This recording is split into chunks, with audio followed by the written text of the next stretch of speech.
You're listening to the RMPodcast, the official podcast of Red Moon Productions. Here are your hosts, Brandon Davidson, Keith Cheatham, and Sean Sebastian. Enjoy.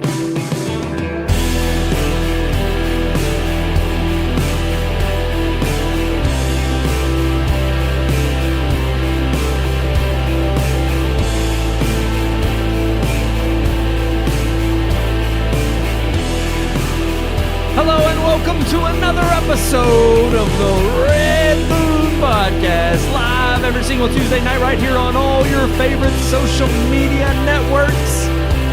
And you can catch the audio version downloadable on Thursdays at midnight. I'm one of your hosts, Brandon Davidson, alongside our normal new host, Sean Sebastian. And Keith Cheatham. And you can see the studio is adorned with festivities. Klaus! Oh no. She has arrived here No, Klaus prior is to not there. Thanksgiving. It's Mrs. Klaus. It gets Oh, Mrs. earlier. Klaus. Gets earlier every year. The Klauses have crawled out of their holes prior to Thanksgiving to steal the souls of all ungrateful children. She's there. She's waiting to light her candle. She just look at her, that grin on her face. She knows it's coming. Yep. She's looking forward to the stuffing and the dressing, but more All so. the ungrateful children will be shoved into the burlap Klaus sacks and drug into the Klaus holes, where they will be burned with coals. Oh my gosh! Goodness. I think that was the most violent. Yeah. Well, I'm just glad it's just the ungrateful children. Yes. Good little children are. They're safe They're and left nestled. safe. in their- That's just the precursor. The Thanksgiving feast of the ungrateful children. Get 'em fattened up. before they venture out on Christmas Eve to snatch the souls of the innocent children. and that's when Papa Klaus comes in, not Mrs. Klaus. Papa Klaus is a tool used by the Fräulein Klaus. He's a pompous, arrogant man. That's right. He lets her do whatever she wants. Weak men are led by evil. I thought you were gonna say evil women. Hey, That was just, Implied. that's implied. But no, welcome to the show. Yes, I know we're a little early this year, but we've got the festivities adorning the studio. Got a bigger announcement coming up in a couple of weeks. Maybe you taking a little bit of time off for the holidays to enjoy some family time. So Time with you know, the family. we kind of discussed this a little bit next door with my neighbor, but yeah, I don't know about you all, but I was always one that our family had the extended family come over on Thanksgiving because my mom always made Thanksgiving dinner when I was growing up. And they always wanted to have the house decorated, obviously, for everyone coming over for the holidays because Thanksgiving is typically the kickoff for the Christmas season. However, we had to prepare early enough so that we get the house decorated before everybody came over. And I now continue that same tradition, and I make sure that all the Christmas decorations are up in my house the week of Thanksgiving.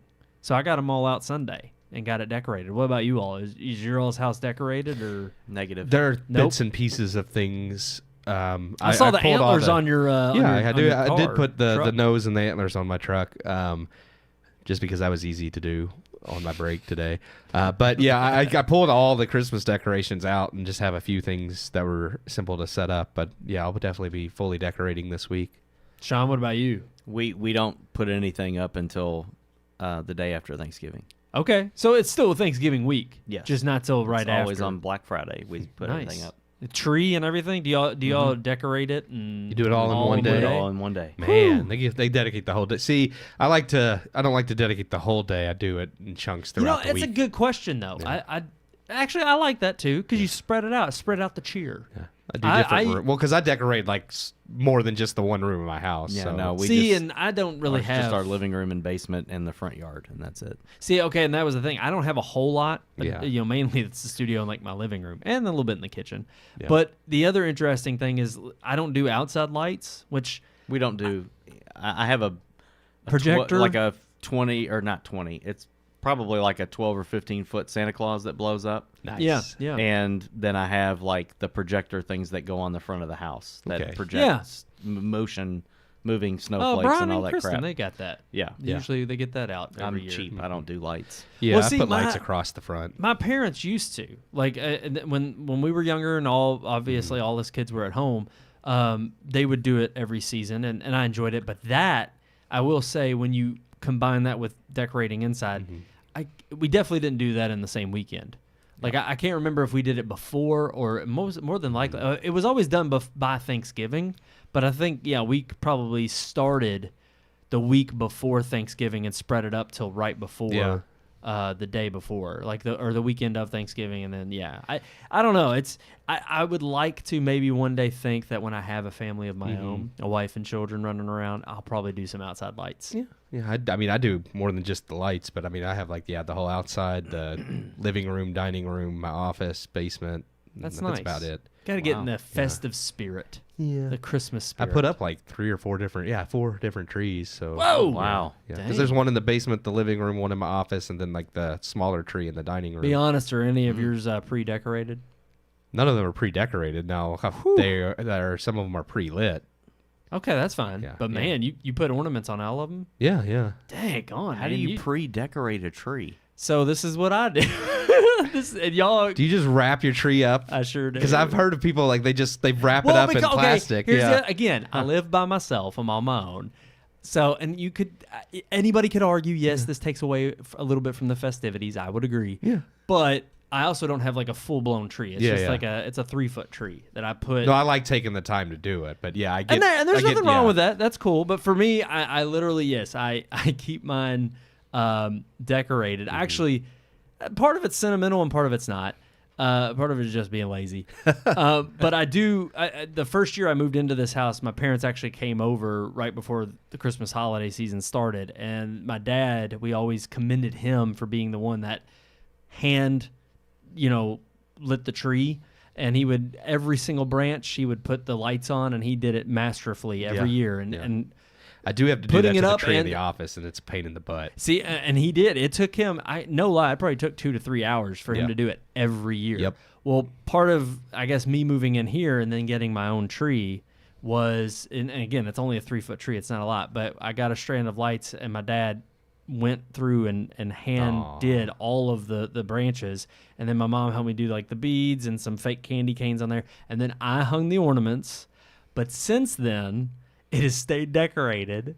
And at the end of the season, I just go and get 2 trash bags and rip them down the middle and just wrap it up and tape them and then put it in my closet, and it stays decorated all year, but it's out of sight. That's fantastic. And then all I have to do is get it out, take the trash bags off, and hey, guess what? Plug it in, it's ready to go. It's great. But you do have the sentimental, attachment there. See, for me, like I have certain, like so many ornaments and certain ones I like most, and like I like to rotate them every year so that like whatever ornaments I like that you could see the best one year, then I'll put other ornaments I like so that you could see those out front. Because I mean, there's so many ornaments I can't like put them all in one spot and be like, those are the ones I like the most. I mean, Let me ask y'all this too: after you get the house decorated, do you at least try to find some time during the holidays to just sit and enjoy them? Oh, I always sit and enjoy them. Yeah. Okay. I mean, they're always in the rooms I'm in the most, so I have to, like, that's what's Okay. like the office, the dining room, the basement, and the living room are like literally the 4 rooms that I'm constantly in. So Sean, what about you? Yeah, it's same. Like, I mean, our trees are in both of our living rooms, like upstairs and downstairs. So if we're in the living room, we're going to be near all of our Christmas decorations. Now, another thing, again, being the techie that I am, another thing I did last year that I've carried over is I was tired of constantly going over and plugging in the tree, so I just got a smart outlet. Yeah, we have. So I do get, now I just have it to where I just say, turn on the Christmas tree, and it turns on. I haven't got that high tech. I do have the little step button things that like you they're plugged in, and I just walk over and step on it, and it comes on. And that works. I usually I'll put like my Christmas village attached to one of those, so I just hit it. All the trees are attached to one. But I brought that up to say that Yeah. it's the first thing now that the tree is up. Yeah. I immediately, if I wake up in the morning, it's one of the first things I do is I turn that on. Yeah, 'Cause we I have ours on a timer. Oh, you do? Okay, But then yeah, I can also say, I tell Alexa to bring in Christmas. And Nice. she literally turns Nice. everything Yeah. on. The front yard, everything out in the front yard, all the Christmas trees. You did that for us one year. Yeah, when it we just- were over. Yeah. Just all comes on That's at the same awesome. time. Yeah. Yeah. And it is. It's just I like being able to, especially in the morning when the sun's still coming up. It's a little dark in there, especially and at night when it's completely pitch black, and that's the Christmas tree's the only thing lit up. I love that. I love to do that in the dining room. Is like have everything lit up and turn all the lights out, but like then turn the fireplace on, so you got the little fire going with all the Christmas stuff. And then I turn on some Christmas music. Yeah. I love it. All right. Yeah. Get a little sentimental with Christmas. I can't wait. Say, Alexa, play me some Mariah Carey. Huh? Don't stop. Now everybody's got Alexa devices going off playing freaking. Oh, what's that? I had to damn choose song? the worst song ever. All I want for Christmas.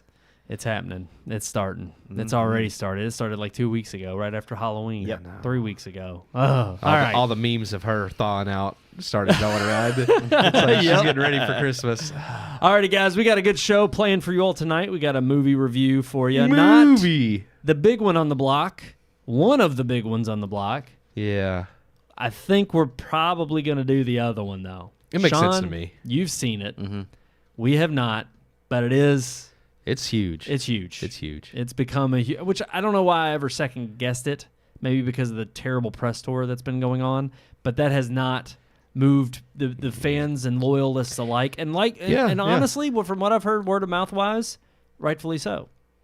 And it seems to be remain truthful to the book and the play, but we'll get to that another day. I don't think it could be truthful to both because the play's not truthful to the book. That's true. That's true. From what I've heard, it's very faithful to the Broadway play. I've heard that's one criticism of the. But that was even back when the Broadway back when the show, Broadway play came out. That was like 10, 12 years ago. I think so. I know the book. I think was the early 2000s. I don't remember how long after that the Broadway. But of course, that was Wicked. Wicked was what just demolished the box office. But in its second place was a not too shabby Gladiator II. Yeah. How did that fare in terms of returning to what was the Best Picture winner of 2000? Yeah. And, if you believe some people, these movies might get some Oscar buzz, but I'll give you my thoughts on that as well after the review. Yeah, so I think we all have our own thoughts on this movie. Yeah. And Ridley Scott's return to the Coliseum. Yeah. So let's get into it. Without further ado, here's our review of Gladiator II.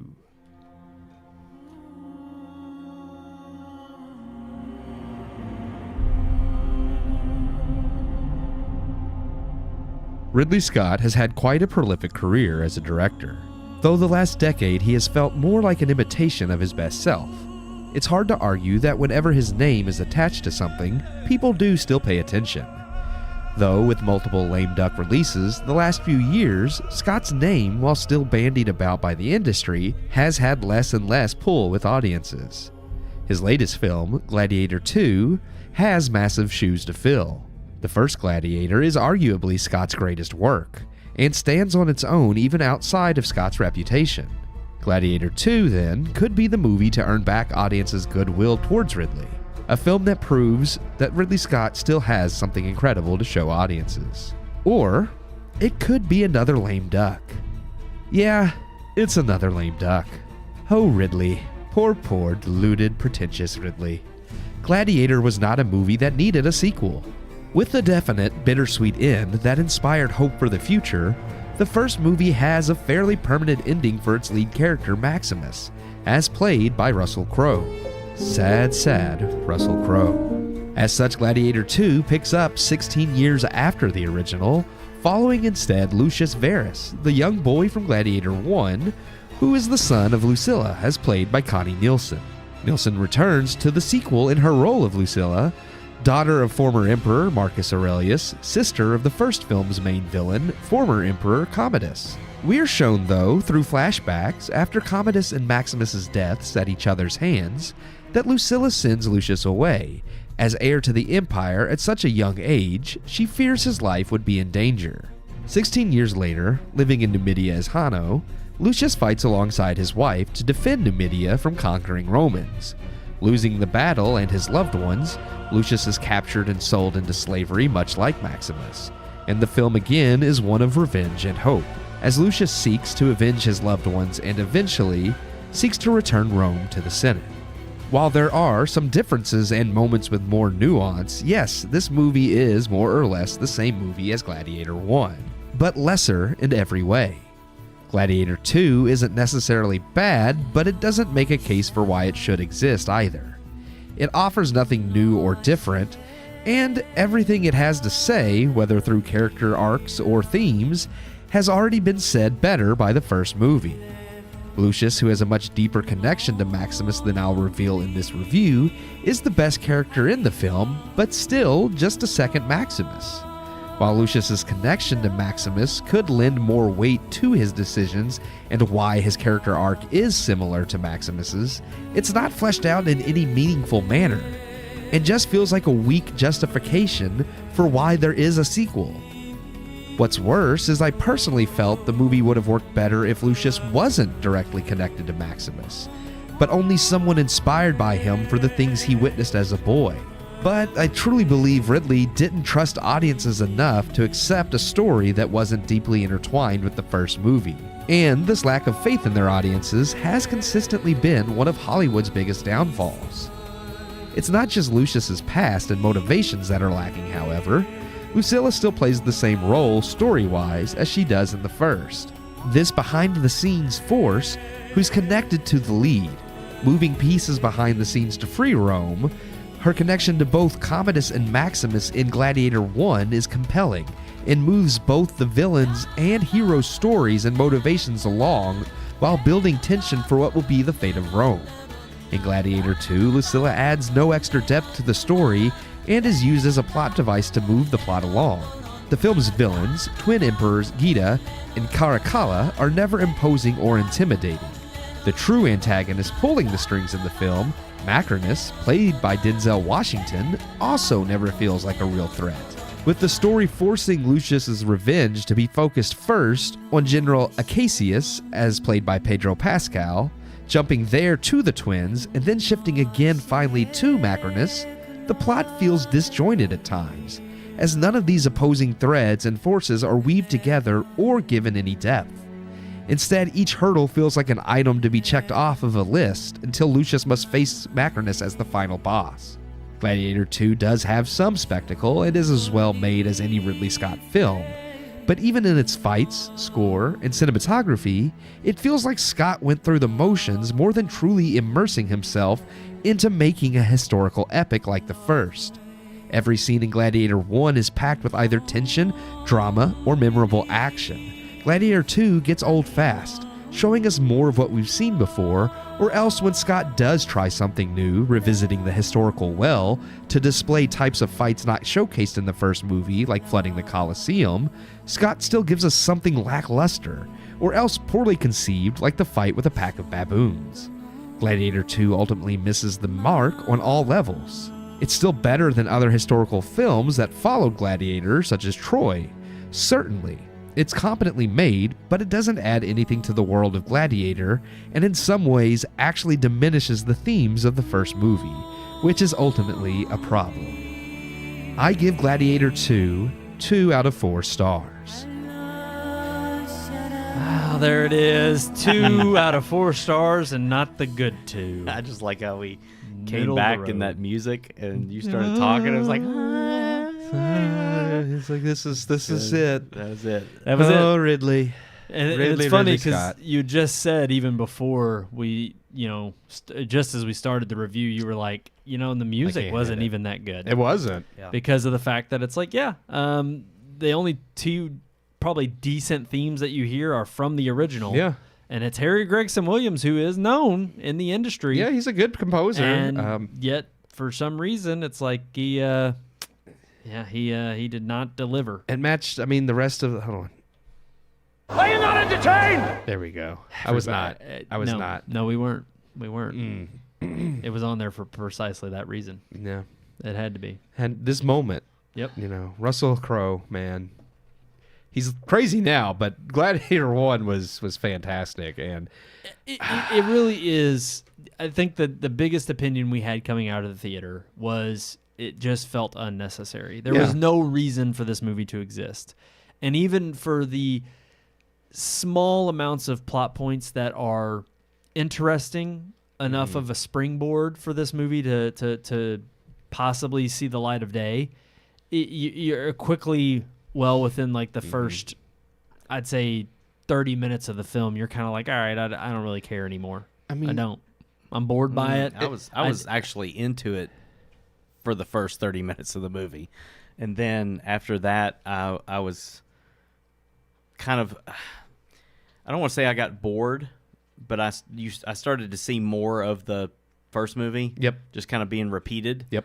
It wasn't until closer to the end that I felt like the movie kind of came back to life, but by that point, I was not interested anymore. Yeah. Yeah, I agree. I didn't care for the very beginning with the opening battle because I just felt like that wasn't. When you see, like, when you get to know who Maximus is in the first and what happens with his family and everything that leads up to it, it feels way more impactful. So when he goes on his mission for revenge, you're rooting for him.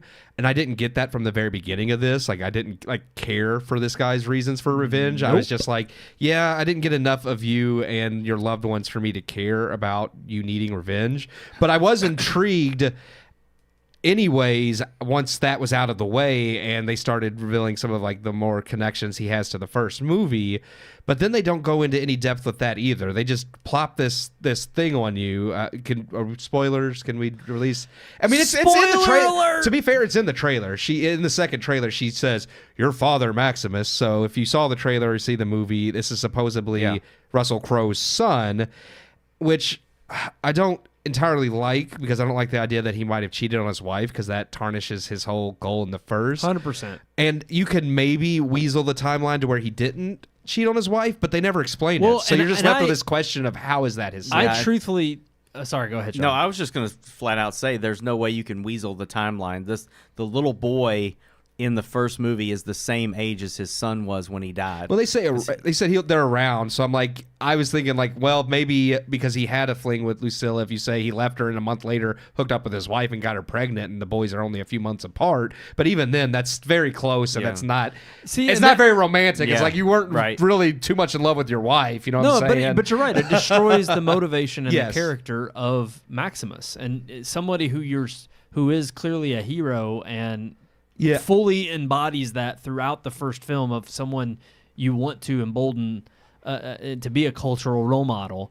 And yet, regardless of whatever politicking or, cultural upside down world they lived in back in the, Roman days, regardless of that, he was the epitome of someone you would look up to. Yeah. And to me, it shatters who he is and what he stands for based on... I honestly thought what they were going to go for, and yes, you're right, they do spoil it in the trailer, but I was hopeful that it was going to be a muse and a lie to him to basically say, I needed you to believe that you were his son so that you would grow up and take on the empire and take on your duty to your role, or even just use it as the hope that Maximus was supposed to be at the end of the film to lead the Roman people back to who they really were. That's actually what I wanted, because Lucilla was in love with Maximus, even though she didn't get him.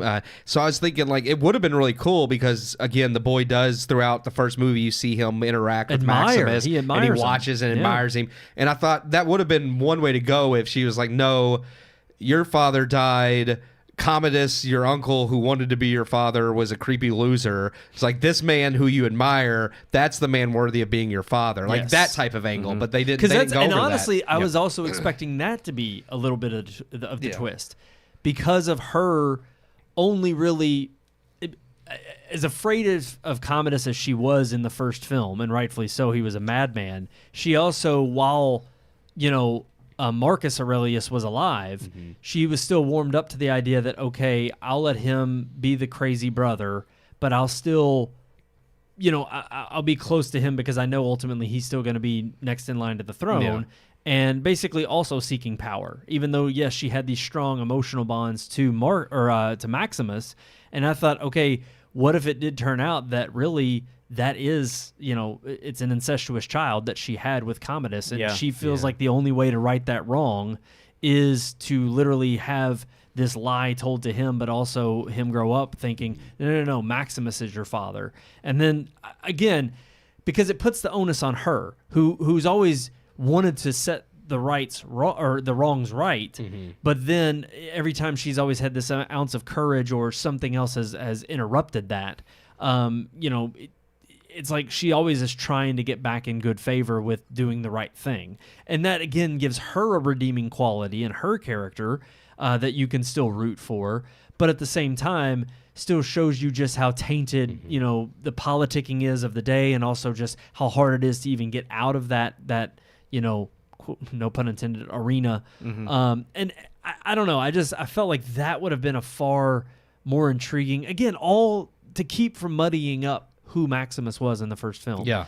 And they butchered it. They bastardized Maximus to the point of really, like you said, I think doing his story and his first film a disservice, and it kind of sucks. Yeah. It casts a shadow on it. In a bad and way. I agree. I think that's the ultimate point I think all three of us we're making, as far as whether that timeline can or can't match up.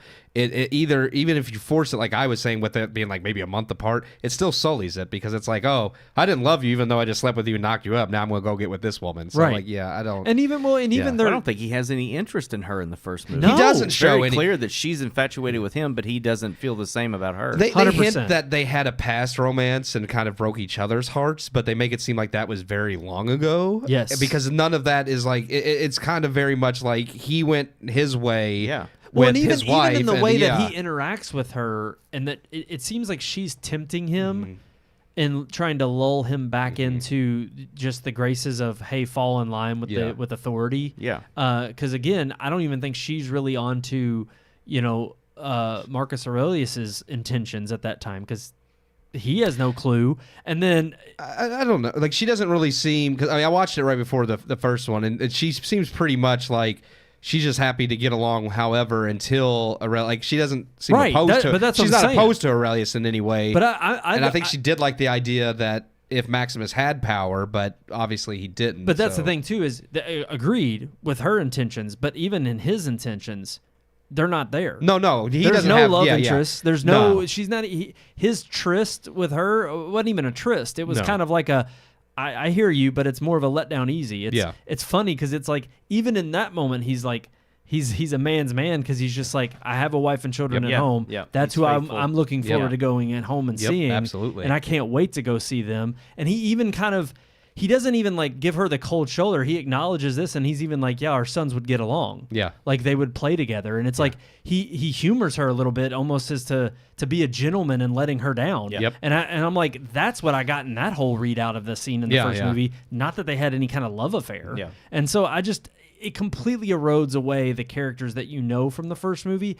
And again, when you start to get down to the nuts and bolts of it, in terms of even I told y'all one of my biggest problems coming out of the theater is all of the best lines in this film were repeats of the first movie. Yep. The dialogue's atrocious. The script is awful. There's no standout lines. There's no standout conversations.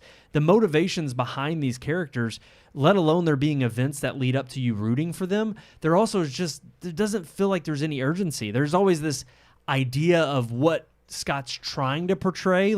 There's the rallying scene with I don't even remember his name, the lead character in this who stands in for Maximus, but there's Lucius. That's his real Lucius, name. but I don't I remember forget the actor's name. the actor's name. but I don't know his. There's also a name that he. Hanno. Yeah. Yeah. From the tribe. he's Lucius, so I mean I just call him But Lucius. Lucius, even when he's doing this rally cry at the end to get everybody bantied about to go behind the cause, and I'm just it was weak. It didn't even have the same authoritative gusto that Maximus has when he takes off his helmet and confronts Commodus and is immediately his intent. He's serious. He's gonna get it done regardless.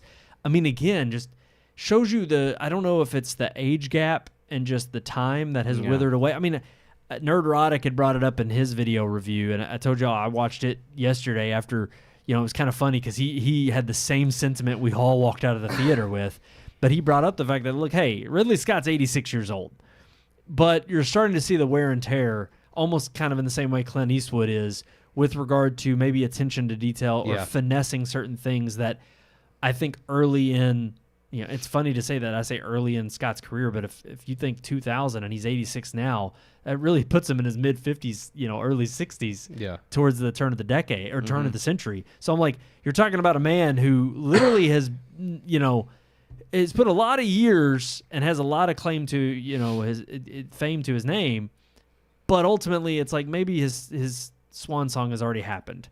And this is definitely not one to go out on, but his last few that he's come out with, Sean, I know you gave credit to The Last Duel, saying that it was pretty decent, but like House of Gucci was boring. Yeah.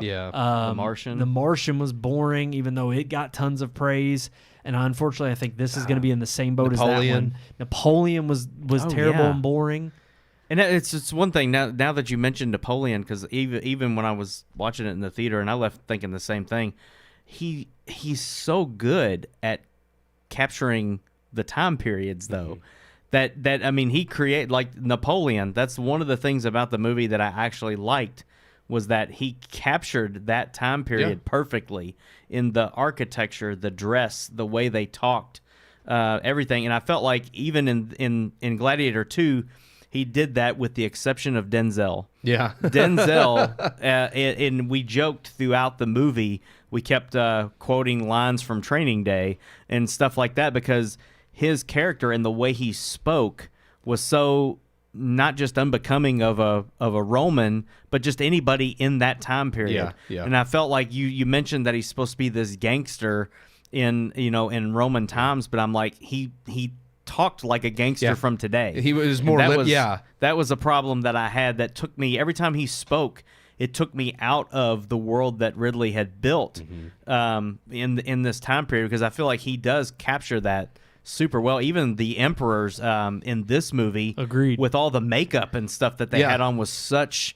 That's what I think of when I think of Roman emperors. Whereas even in the first movie, Commodus doesn't wear makeup, and stuff like that. So I'm like, well, I think he brilliantly showed the decline of Rome in those 16 years. Yeah. Because Commodus and Marcus Aurelius were a little bit more. Well, Marcus Aurelius definitely was much more, upstanding as far as behaving as like a male leader in Roman times would. Commodus was a pansy trying to behave that way, and then you finally get to the twins where you just see debauchery. It's they all got theatrical, women and men on both sides, and like you got like kind of implies like the whole Roman orgy thing. And I'm like, you could tell they are the epitome of. They're closer to what Caligula and all of that. What Rome becomes when it falls. Yeah, and I will say that like.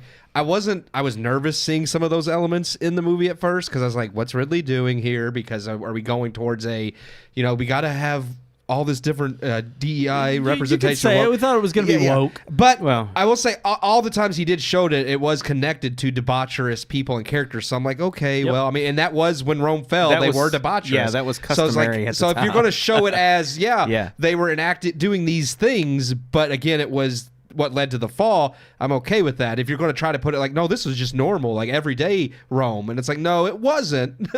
It became that way. But no, you're right. There are definitely elements. I mean, that's kind of the weird thing about this being a 2 out of a 4-star film, is it really was unnecessary. I mean, here's the way I kind of viewed it, and I'm doing a grave disservice to my one rule of never going beyond the 4-star scale. But if I had to go to 10, the way I put it was, if this was directly compared to the first movie, it's a 4 out of 10. If Gladiator 1 didn't exist, if it didn't exist and I had to just call it as it is, like this film, I'd still be right in the middle of the 5 out of 10. I might give it a 6. And the reason I say that is simply because this is one of those movies that I'm like you said, there's certain elements it gets right, like the time period and the way it portrays it. Even certain, it just, there were certain things that it went too far in the excess that I thought, okay, now you're stretching it a little bit. Whether I think I mentioned, and it's a nitpick, but once you're kind of in the territory of I'm not really enjoying your film anymore, I can start nitpicking. Yeah. But there was literally a scene where they're doing like these workouts rowing, and I was like, that was all fine. But then they cut away where he's the only one on there. They cut away to a group of guys, and they're kind of like they're all drinking water over by like this tank, and it all looks it looks to be what would be in that time period. And again, I don't know enough about the historicity of this era, but it was funny because even seeing it, I'm like, that just looks like a Gatorade, a bunch of guys at the gym. And it was just kind of funny because I'm like, I told Keith, I was like, maybe I'm being a little bit too vicious here, but it was like, to me, I feel like they would have had like some kind of trough or something over there where you would just scooped a cup of water or even went over and just scooped it up with your hand. Like, it wouldn't have been as people formal. Probably wouldn't even have had cups. They would have been drinking out of skins. It's that's like the lower class wouldn't even have stuff like that. It's just little things like that where I was like, the attention to detail I felt like got a little too extravagant in terms of, Ridley wanting to portray a certain vision and say, well, this is what I want to connect it to in the modern era. So let's make what we would think a Roman version of that would be. Yeah. And again, this is my own ignorance speaking. I can't say this to the degree that I'm a I can Google professor it and of Roman. I think the Romans invented running water or moving water. They had a plumbing system. Yeah, well, because they had natural water they had aqueducts and natural. They have fountains, and they're still there all over Rome, where you could just get natural, clean spring water. Like it's water that's safe to drink, and it's all natural. And I told Brandon, like, if they had something like that, like a fountain they had built from the aqueduct, like they have all over the roads and stuff for people to get water from there at the Colosseum, that might make more sense. But I don't recall exactly what it was to know. Like I said, I'm only, for some reason, that one stuck out to my head because the way it was shot, it looked a little too modern day. It looked like what an Adam Sandler movie would be. Set in Roman times, and they're literally just doing it to make fun of the fact that it's mocking it because they're not trying to be historically accurate. I don't know. It's funny because you got two things in that one shot. That's like, okay, so the rowing machine, this big wooden piece of timber with metal hooks connected to his oars, and him having to move those and pick them up and slide them across the ground. I'm like, okay, that's believable. They trained people to make them stronger to row the boats. But then in the very next shot, you have the water the water machine that I'm just sitting there and I'm like, it literally, I was like expecting them to like grab a Dixie cup and go over and like push a button on it and it'd be like, and that's to me, when you're doing like a fantasy film and you've got to insinuate the same thing, but you come up with a creative way. I mean, I think Lord of the Rings does this masterfully in terms of, again, Middle Earth being a made-up country or a made-up land, but yet there's ways in which he ties it to artifacts of a real world that you can believably think it would exist in that way. And then you add the ornateness to it, and that's where your production design comes into play. And again, I'm not saying this movie is lacking, but I would also liken it to what Nerdrotic kind of also drew attention to, where he's like, okay, yes, they did flood the Colosseum, which I didn't know that till you all brought it to my attention when we talked about the trailer that months I did ago. know, which has always been really cool. But did they fill it with sharks? Yeah, that was the thing. And it's like he always kind of went a little bit so far as to be like, hey, we're still in a movie and this is still entertaining. But it was just enough that it was like, I read a whole thing about that because it's like they didn't do it because number one, the Colosseum was miles away from the water. And so even if they did get the sharks out of the sea, they had no way to transport the sharks to where they'd be alive when they got them there. Yeah, because they didn't have. And I don't even know if the water they used was salt water. Like, because I mean, they had the aqueducts and stuff. They had the aqueducts and stuff. It would have been fresh water. I'm not saying I don't know how I didn't even think about that, but that's a good point. There's no way they got that much seawater there. But. And then just out of curiosity, I'm not a historian and I didn't do a deep dive, but I was just Googling the whole water cooler thing, and the only thing I could find was, one, the aqueducts that supplied the natural fountains, which I mentioned were a thing, and they also had cisterns to store water in, but cisterns are these big old concrete things you build in the ground. Yeah. They're not, you might have it come up out of the ground a little bit, but it's not going to look like that water cooler. In fact, there was something I was watching on Daily Wire, and it was pretty amazing. They were showcasing, I think it was in, obviously this was, you could still say during Roman times, I mean, because that is biblical times, but it was in Israel, and they would have these areas that were almost like, it was like dug into the ground, almost like a little cave, but it was a cistern. And they said they would somehow transport or get water in there, but it was basically a way to hold fresh water and keep it from evaporating. But then they had a little hole in the top, like a well, and you would dip your bucket down, get your fresh water. But they said whenever it would rain or whenever it would, they would have it filled up, it would supply water in this location for the entire village, for the entire town. And I imagine that's probably what they probably would have had for the Colosseum or something. That was some cistern that they could dip a little ladle in and get to drink out of, and that would be it. Like Sean said, they probably didn't even each have their own cup. They probably had the one ladle that, here, dip it out and pass it around. Exactly. Yeah. Yep. So all in all, I just like like I said, we're kind of nitpicking with Gladiator 2, but the reason we are is because very much, even the arguments that I think are against, a lot of people have arguments against the first movie winning Best Picture. The first movie, they are. They're I would agree, because the first movie is fantastic. It is great. Still love, revisiting it, and if anything, it just, again, it's for all the same reasons that people criticize Braveheart and it not being historically accurate. And I'm like, it's a freaking great movie. You can criticize it for not being historically accurate. That's fine, but you can't say it's not a great movie. Exactly, 100%. And Gladiator in the same way, and sadly, Gladiator 2 it just does not. You can criticize it for both. Yes. fair enough. Alrighty, guys, I think we're done talking about Gladiator 2. Dreams come true. Yeah. Is Wicked? Are we going to talk about Gladiator 3? He's my thing. 90 years old.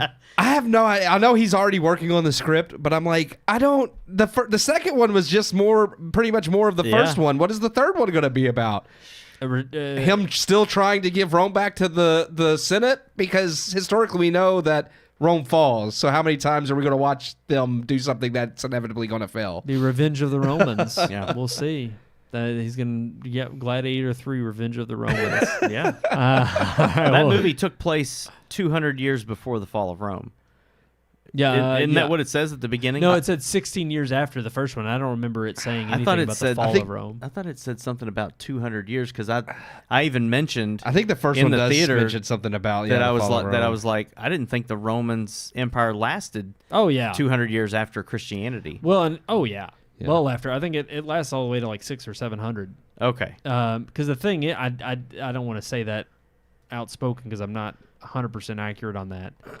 But even then, the fall of the Roman Empire, I mean, heck, Rome is still a place. I don't mean the place. It wasn't like just a flick of the switch. Right. I mean, it's like it happens over decades, and of course, it being the powerhouse that it was. I mean, really, you could say that the mark of the fall was when it split and Constantinople becomes the capital of East Roman Empire, and you still have Rome. Yeah. And it's like, ultimately, he doesn't get into that gray area, but again, none of it is based in real historicity. He uses of historical, like all of the emperors in both movies were historical emperors, and Lucilla actually existed.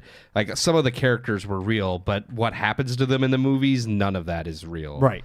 And I'm okay with that. It's kind of like with Inglourious Bastards. I mean, real people, but the circumstances are completely made up. Yeah. And I'm okay with that, especially, again, when you do it to great effect like the first movie does. Well, yeah, I don't mind, especially like when that. you're not trying to tout it. Like if he had said this is based on a true story or history, and it's not, then I could see the gripe. But he's never tried to. A perfect example is with the very beginning of the first movie. It literally opens with just a blurb of the barbarians and the north, like basically these armies coming in from the north and them having to stave them off, and they're the Germanic armies, and it's like it's just a set piece. That's all it is. All it is to set up. It's a little bit of a nugget of like, here's what's going on historically from this point on. It's creatively narrative. It's a creative narrative at that point, and I'm okay with that. It kind of, again, it roots it in reality, but it muddies the water of what is real and what isn't to create a very engrossing and a very heart-wrenching and gut-wrenching, and also just a fantastic movie of a heroic adventure. And so the first one by far is leagues away from this one. It's 10 times better than Gladiator 2. I mean, Gladiator 2 just didn't deserve to exist. So I hope they don't make a 3. I hope he's done. I really do. He said it would depend on how well this one does. So well, considering I think it only cracked like what? Yeah, $50-60 million, which isn't bad, but considering a $300 million budget, it's not great. It's and Wicked is just doubtful that it's going to pull a profit. Well, and it's funny. I think we should roll our headline open because that's what we're going to talk about. Do it. Is Glicked. Well, let's get into the headlines.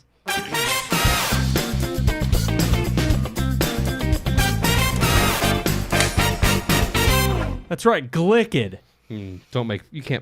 Don't try to make fetch happen. Is that going to catch up? Glicked. I saw that and I thought it said Glicked at first. Yeah, and I I did thought too. of Jiminy Glick. And I was like, what is Glicked? I thought he misspelled Glicked. it for a second. It's like Glicked. Because I didn't know Glicked was a thing. Glicked. Glicked. Apparently, It's people horrible. have been trying to make it a thing, and I'm like, well, there's only one half of this that really worked. Yeah. And Yeah. it shouldn't even. I mean, by virtue of the fact It's that no Wicked, Barbenheimer. No. Oh heck no. But by virtue of the fact alone that Wicked was more successful, I feel like yeah. it should be like Gladiator. I mean, Well, I think it should be Gladiators first. gets Yeah. most of the name though, so I don't know. Yeah, that's true. I guess That's Glicked true. is just kind of like. But you're right. It sounds something yeah. like something derogatory. know. Sounds like a dirty word. Glicked. I don't know. Well, Gladiator kind of sounded like you were going towards a dirty word too. So I don't know. It just sounds I like don't a know. word. Well, word did you hear vomit. about the whole mix-up with the website? the Wicked website, Wicked.com? where they put the Yes. the This toys was on the- that was a on the couple of dolls. weeks. On Yeah, their toys, yeah. they put Wicked.com instead of WickedMovie.com. Yeah. And it leads to a went to a porn porn site. site. Yeah, because Yeah. Wicked.com is a porn site. WickedMovie.com is the website for the movie. Right. You can't tell me they didn't intentionally do that on purpose. That was, somebody was trolling. Somebody intentionally tried to see. Because you got to think how many people that goes past, and I'm not saying the company itself was intentionally doing it, but I think somebody did it intentionally to see if they could get it past however many people and get it to market, and it did. So they Yep. got their way. Oh yeah, they definitely got their troll off, no doubt. Yep.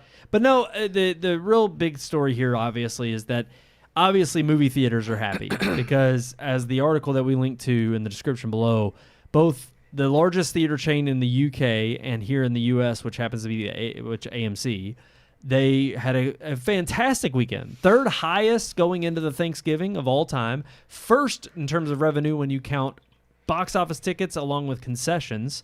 And also they ended up selling out all of their Wicked merchandising in the first week. So they couldn't be more thrilled that both Gladiator II brought in a certain audience and Wicked also brought in a certain audience.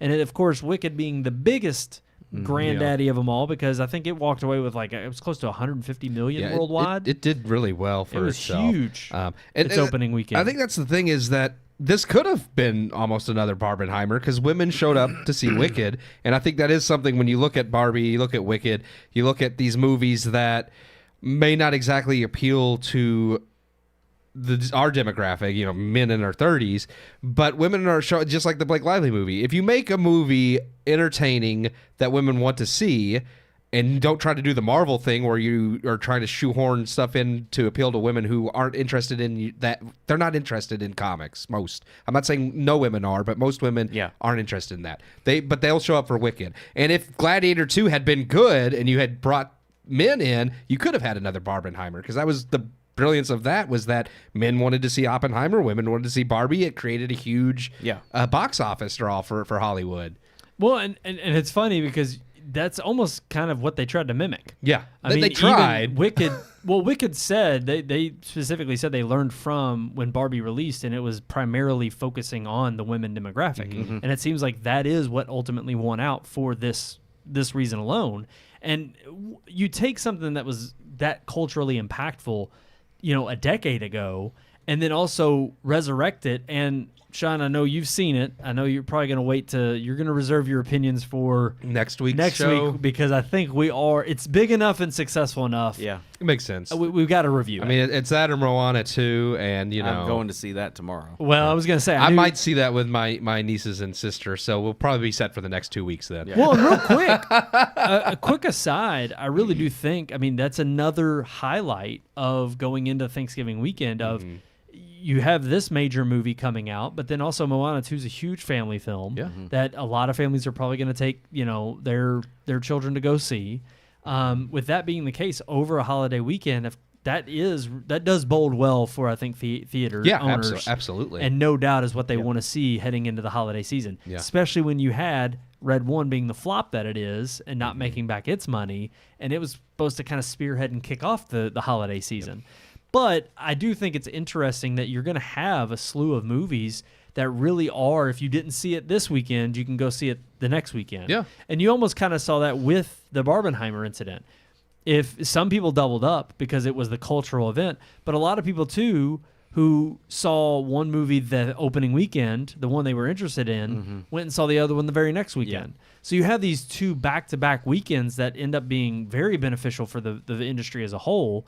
And again, pumping in numbers for that, theater Maybe owners are Gladiator having will to see. pick up the second weekend then. Well, they're definitely going to be hoping All for the it, men too. that had to go watch Wicked with their Yeah. wives will go see Gladiator now. And I think that's the bigger shame about Gladiator 2 not being, because if Gladiator 2 had knocked it out of the park and been as good or better than the first one, then going into Thanksgiving weekend, you would still have those who still want to see Wicked. You'd have the family film for Moana 2, and then you'd also have men with Gladiator 2, and that's 3 big heavy hitters bringing people into the box office. Though, and I'm gonna I'm gonna harp on that a little bit because I really do think that's why going into this weekend that might be successful, and you could say Glicked is a success because if you look at audience scores for Gladiator 2, They're not bad. they're up in the 90s.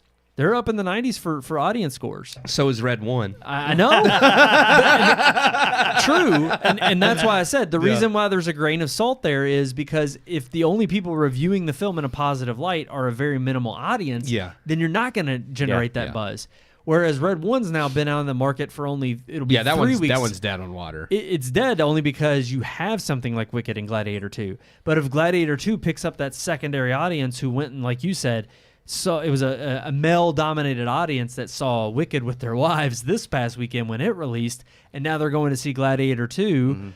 I think it does have some stiff competition with Moana 2 releasing because you're going to have people who are opting to go see that with their families. I think it might do well enough to stay in third. I could see Wicked or Moana 2 being 1 and 2. I don't know exact order. I would say Moana 2, but with Disney's track record right now, Wicked could still edge it out. But I would say Wicked and Moana 2 will be 1 or 2, and then maybe Gladiator 3 will hang into, or Gladiator 2 will hang into the third you're spot. already pushing Gladiator 3. Ridley said he's got like 5 pages written, man. And he said they're fantastic.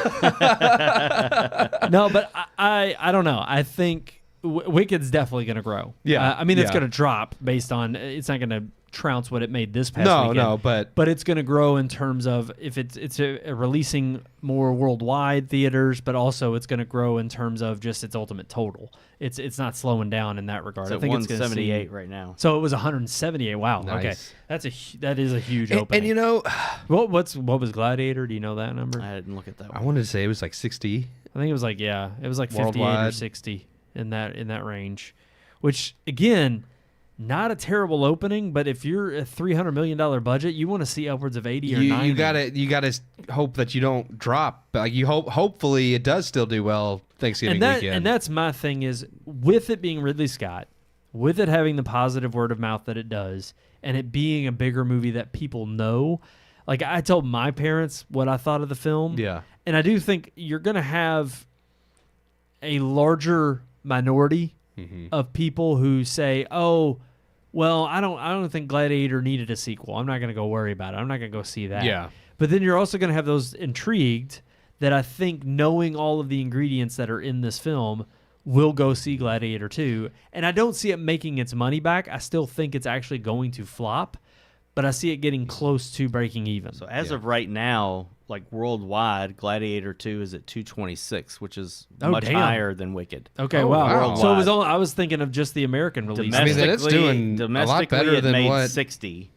And Okay. Wicked, I just had it pulled up here a second It's at ago. 170 or that No, 170 was 178 was worldwide. yeah, that's Wicked, what I'm saying. Wicked did 128 domestically. So it's a failing majority- worldwide. Yeah, well- whereas Gladiator I know is we also don't know succeeding how many worldwide. places it's released. Exactly. worldwide. Yeah, maybe. Right. Yeah, that's and true. but it also makes sense too because this is exactly what we saw with Force Awakens. Force Awakens, I mean, Star Wars is a uniquely American property, and it dominated here domestically and kind of withered everywhere else. Whereas Avatar, it did really well here domestically, but it did huge numbers Yeah, but worldwide. if you give Gladiator 2 another week, it'll easily worldwide, it'll make have its made money. its money back. No, you're right. After hearing that, I'm sorry, I misread that. I thought I think it was the just worldwide. 226 is not just the weekend though. That's including the last two, which was still only Monday and Tuesday.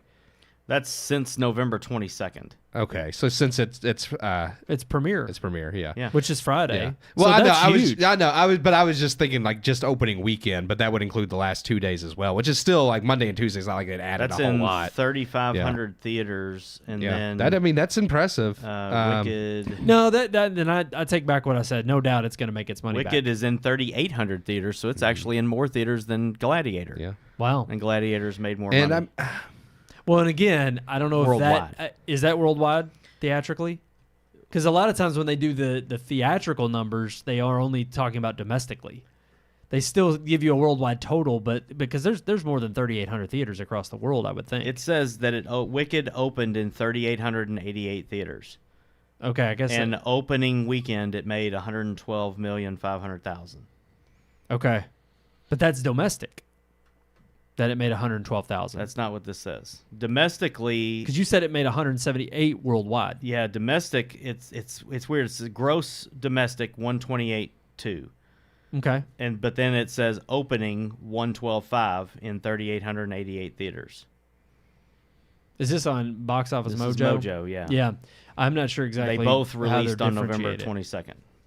Because I don't know what the theatrical totals are. I don't know if they're only accounting for domestic theater totals. Well, it breaks it down: domestic, international, and then worldwide is both. Yeah. Well, yeah, is but I don't. 178. I get that the box office totals they have as a domestic and a worldwide, and they average those. I don't know if the theatrical, if they're only focusing on 3,800 theaters worldwide, or if it's just 3,800 theaters domestically. I didn't realize just the number of Right. yeah. That's where I don't know because I've seen when they say wide release, are they talking there's 3,800 theaters worldwide that it's in, or are they talking about 3,800 theaters? Yeah, this says widest release is 3,888 theaters, so that's everywhere. Okay. The widest release would be all theaters that were showing it. I guess worldwide release. Yes. So close to 4,000 theaters. So I'm saying less theaters showed Gladiator, and it still did better. Which makes sense. Total. It has a following. Yeah. I mean, I only read the American totals, but I think that's where it's failing the most. Then it's failing mostly domestically. Yeah. But I mean, it's almost which granted, typically you have to do double the budget, so it's going to have to make around 600 million. But I mean, if it's already got its budget back in opening weekend, it could have the legs to do that. How much did it make? What was it? 226. 226. Okay, yeah. So it's got a little bit more to go. And I mean, I'm not all that surprised either, because just like I said, Red One has a 90-something user score, and typically I find the average audience is going to like things a little bit more than we do, or a bit more critical. But I mean, I don't think like as far as like way off base, as far as like, I mean, a 2 to us might be, 2.5 to 3 for just the person who's and like we've said on this something. show before, when we differentiate between a good 2 and a bad 2, I mean, a lot of times your buzzworthy, word of mouth is just whether or not you would go up to your friend at work or, a colleague or something, and you would just mention like, oh yeah, I went and saw this, it's worth it. And then they go out and do it. I mean, it's that kind of positive buzz that can really pump up numbers for movies that are a little bit more lackluster. And Red One, I don't know how much has it made to date. It's only made 119 million to Yeah. date. Almost 120 million. And that's a flop 11 considering days. it's I think it was like a $200 million or $250 million It doesn't budget. say the budget. Yeah, I think that's what it was estimated at, was definitely over 200 million. It hit 4,000 plus theaters, and that's an 11-day total. Is what it's at right now. That's pretty bad. The fact that it hasn't cracked the 100 million after, or what was it? I'm sorry, It's what was 120 million almost. Yeah, I mean that's still pretty doggone bad being out for 2 weeks and it not, getting too far above that. It's definitely going to flop. Yeah. And especially like we said, I mean, because now you do have the stiff competition of Wicked, of Gladiator 2, of Moana 2, which, hey, Rock can't be too disappointed because he's going to get money from that. Yep. So he may have flopped because he was one of the producers on Red One, but he'll make his money back with regard to... Well, and he's busy doing filming live action. They say he's busy filming the live action because they showed He's wearing a set bodysuit. photos. Oh, yeah. Well, It's so ridiculous. I know. It makes some sense in the fact that he's nowhere near as big as Maui. But yeah. But it's just funny that I'm like, again, it just goes back to why do a live action version of these movies? My thing is like, why? You hire him Lilo to be and live Stitch, action Maui, too. but then I don't know. Yeah, that trailer dropped today, didn't it? They had some type of teaser. Yeah. I saw, but The live action How to Train Your Dragon. Did y'all watch that teaser? yeah, that looks like garbage too. Well, and the only It's shot for shot. The Yes, cartoon movie, exactly. that was my animated exact movie. thought. I was like, this Exactly. is literally exactly like the animated movie, so I don't understand why we're making it only worse because Yeah. Here's It the looks only fake. here's the only does. thing that gives me a little bit of pause is at least the original director said when they told me they wanted to do a live action version, he was like, I knew what that would possibly entail, so he was like, I wanted to come back just so that I could at least make sure it was done right. And so I don't have faith in it, but I do like the fact that Is at he the least director? He's the director. so he made the terrible decisions to hire these people that are not in any way Vikings. I'm just. Well, I mean, makes the me sad. animated I mean, I don't characters believe. don't look like they Vikings don't. either. I mean, what's his name doesn't, and neither does I mean, at least she's. I mean, they blonde, look eh? like as far as I mean, they're animated characters, but The they're adults do. they're either Yeah. red or white. I mean, The kids. I don't. Well, know. they're- I'm just glad scrawny, Gerard they're Butler's kids, they're coming ju- back they- to reprise his role at least. yeah, Because but I'm like, just like I you don't couldn't know. hire anybody other than him to do that voice, like to It do just- that character. It looks terrible to me. But yeah, I don't know. and the dragons look just like the animated dragon. Yes. I expected That's what- that, but then I'm like, then they try like the costuming looks terrible. Yeah. like I know they're trying to go for the comedic, No. like the animated as like it's a cartoon, that's fine. But then when you do the live action, I expected it to look more realistic. Real. When I saw the teaser, I literally thought I was like, "Oh no, this is fake. This is AI created. Yeah. Like this is a fan made thing because it looks fake. Yeah. And I showed it to my oldest son, and he was watching because that's one of our favorite movies to watch together is those three movies. And he was like, "They're making a real one, like with real dragons." I was like, "No, the dragons are computer. They're fake No, they're dragons. real. They're But real. no, like we watched the trailer, and he's just like, "It looks fake." Yeah. But he said it looks just like it looks like they took the animated movie and put Yes. real people in it. Yeah. And I'm like, yeah, that's exactly what it looks like. Yeah. But see, this even has their been clothes look fake. And that's Like, been it my is- problem with all of these live action remakes of animated movies Yeah. is when you already try to you either have to go all in. I mean, if anything, I'll give Beauty and the Beast this is they try to at least be realistic in terms of each of the characters and try to make them like real models. I'm Yeah. not saying it was great either, but it's like you either have to go that, like you said, really make them look like Vikings from that era and set it in that time period and maybe even make like a real looking dragon, even though that's not the appeal. Yeah. Yeah. But it kills me because I'm like, then why do the movie? Yeah. At that point, why? It's like shot for shot. Like everything in the trailer Yeah. was shot for shot, Yeah. exactly how it looked. Even when it like flies over and shows the dragon training area. Yeah. Like their arena that they have on the side of the cliff. And that's it's like another exactly thing. like the. So the actors are the only thing that don't look shot for shot. Yeah. They released the twins. Have you seen the actors for the twins? No. Okay, one is this really scrawny guy, which makes sense because they're both really scrawny. Yeah. And the other is this really huge, overweight girl. And I'm just like, they're both these tiny, scrawny, like Rough Nut and Tough Nut are their names, Yeah. which is hilarious. And like they're just they're basically trailer park kids, is what they equate to Yeah. within the Viking realm. And I'm just like, well, why? of course, Like, they made the little girl African American. Yeah, they had to do that. Astrid is now Yeah. African American. I think it's Tough Nut that's the girl, is now this huge girl. And I will say it's funny, but it still makes no sense because again, he's like from New Zealand. That one fat kid from Deadpool is the Oh, yeah gosh. yeah I can't stand that kid. You know who he is? Yes, the who? the black haired dude that's in love with Astrid, like the kind of the more bully Oh, type, but yeah, he no, comes- no. yeah. I'm just like, that's a terrible casting too. Like all of it, it's all horrible. I'm like, why are they? Well, and this is Yeah. the other huge issue is that they take beloved franchises that have cult following, not even a cult following, mainstream following. I mean, How to Train Your Dragon was one of those unsung gems that like when the first one dropped and it launched not only a successful trilogy, but it just it's a great set of movies. And it's like, why are you even trying to make a live act? Again, this is my issue with why we don't need a Toy Story 5. We don't need a remake of Lord of the Rings. Don't need a Gladiator II. We don't need a Gladiator 2. Like, stop Yeah. trying to piggyback off the success of those that are already established and took risks to begin with and were successful. Do something new and original, but they can't. And so, yeah, then they'll make a Gladiator II and rest on the laurels of the name alone and spend $300 million. And even if it is successful, it's like it's still not going to be billions of dollars. It's not going to be $1 billion movie. It's going to hopefully break even and make a little bit of profit.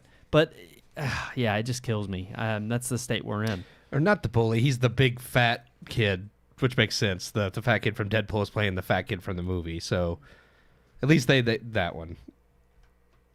Oh, we can't see. Yeah, but I still can't stand the kid. I don't either. Are you talking about? He's in Christmas Chronicles 2. Yeah, I can't stand him either. I can't stand that kid. I don't like him either. He annoys the hell out of me. He's one of those.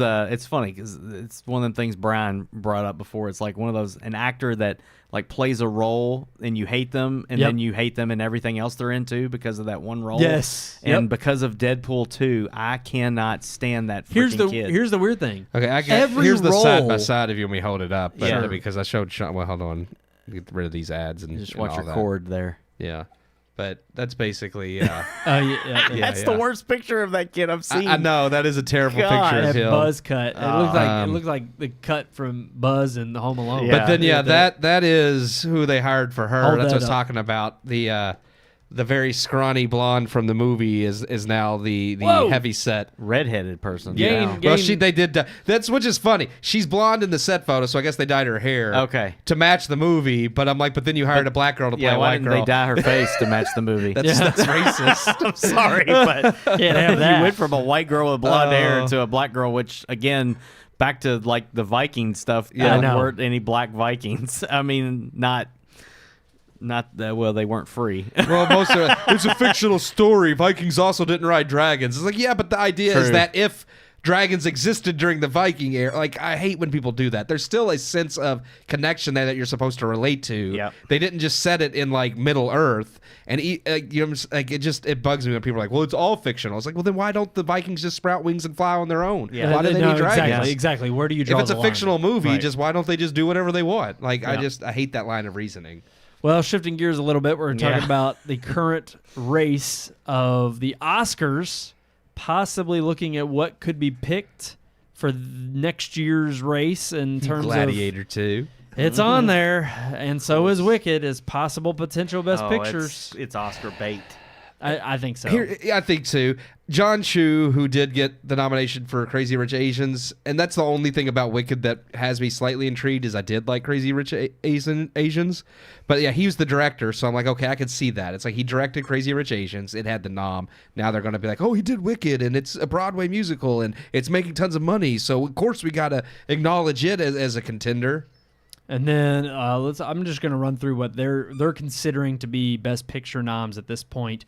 Anora, which if you've not heard of, actually we've seen a trailer of it. I know we have. Oh, have we? Yeah, it's about the girl. She's the little stripper turned into a sex worker. She goes with the Russian. Yes. Russian guy and gets caught up in I don't know. There was one or two movies I was late and missed a trailer or two. If you've seen the lead actress in it, you would recognize her and remember, I think, bits and pieces of the trailer. It looks. I've heard one decent thing about it, but it was from a coworker. And no offense, Noah. I don't know if I trust your judgment on this one. Apparently, he said it was fantastic and wonderful. I'm skeptical, to say the least. Okay. The Brutalist, which I think is interesting because Adrian Brody teaming up with his pianist director. And, of course, Adrian Brody won the Oscar for that role in The Pianist. And I just think it's funny that this also kind of deals with similar subject matter. And so it's just interesting to see them teaming up again and doing basically The Pianist 2.0. Yeah. So another sequel. It's not that. I think it's kind of like here. Crude. It's like Robert Zemeckis pulling in Tom Hanks and Robin Wright. It's like we're going to reunite because we might think it might get audiences to come back. Right. So who knows about that movie? Not sure exactly. A Complete Unknown, which of course is the movie about musical artist Bob Dylan. Bob Dylan, which of course has Timothée Chalamet playing Dylan. I'm not fully sold on that one. That either. one's another one that just seems like Oscar bait to me. Yeah. Especially considering, is this Timothée Chalamet's year? Is he going to get nominated? Is he going to win? For Dune? No, Zendaya's going to win for Dune. Conclave with Ralph Fiennes, of course. Him. I'm interested. I was do intrigued want to by see that it. one. Just yeah. downloaded that today. Okay. Okay. A screener. Hey, of whoa, course. whoa, yeah, you Yeah. got a screener approved. From that Yeah. website where we get No, those. I am screeners. intrigued by Conclave. So I guess we'll see. Perhaps the biggest one to me so far, if it ends up being nominated, which I think it deserves, and if at least compared on this list to the others, is the only one, almost like a Oppenheimer was kind of the favorite from last year. Dune Part 2. Yeah. I think That's the only one on this list that so far I'd want to see win. 100%. yeah. Emilia Perez, which happens to be a for women who it's a musical, and I don't even know. I looked it up and I saw it and I was like, yeah, this isn't gonna entertain me. It's on from Netflix, Netflix, so it's kind of like Roma.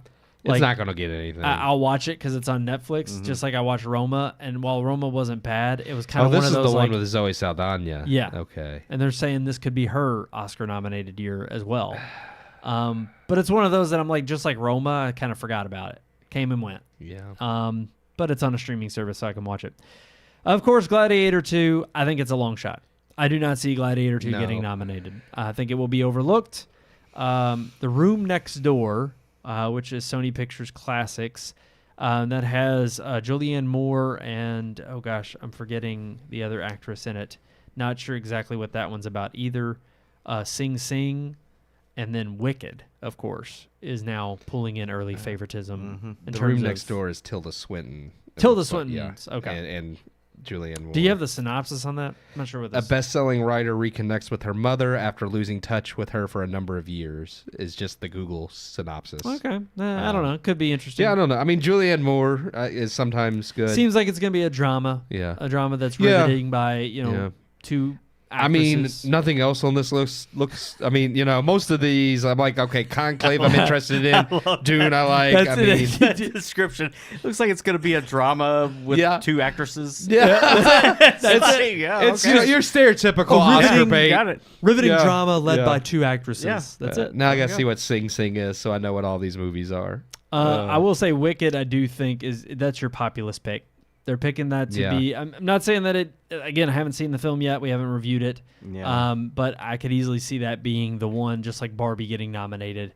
Kind of knew going in there was no chance of that winning, but you just knew from the populism that it was going to win. And obviously they went with the slightly less popular, but the other big ticket winner last year was Oppenheimer, and that was kind of we can please both crowds. Yeah. We can please our artsy fartsy along with the general audiences who think, oh, Nolan's great.